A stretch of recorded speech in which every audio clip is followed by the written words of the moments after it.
आणि अयोध्येत अनेक इमारतींवर विलोभनीय असं श्रीरामांचं चित्र साकारण्यात आलंय। मोठ्या भिंतींवर राम आणि हनुमानाचं चित्र साकारण्यात येतंय। सध्या अनेक इमारतींवर रंगरंगोटीचं काम प्रगतीपथावर सुरू आहे।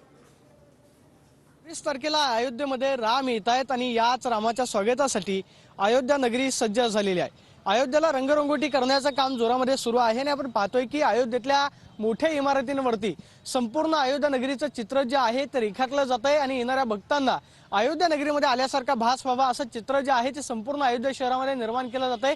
आपण पाहतोय की मोठ्या मोठ्या इमारतींवरती रामाच्या प्रतिकृती ज्या आहेत त्या रेखाटल्या जात आहेत आणि येणाऱ्या भक्तांचं मन आकर्षून घेताना पाहायला मिळतात। आपण पाहतोय की रामाची भली मोठी प्रतिकृती जी आहे त्या मोठ्या इमारतीवरती रेखाटण्यात आलेली आहे। आपण पाहतोय की हा अयोध्या शहरामध्ये जाणारा मुख्य रस्ता आहे आणि या मुख्य रस्त्यावरतीच अशा भल्या मोठ्या पेंटिंग ज्या आहेत त्या काढल्या जात आहेत।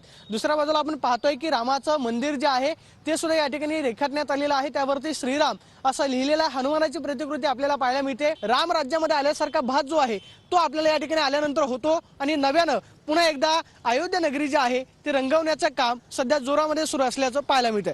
Camera person Rakesh Pradeep Kapse, TV9 Marathi, Ayodhya.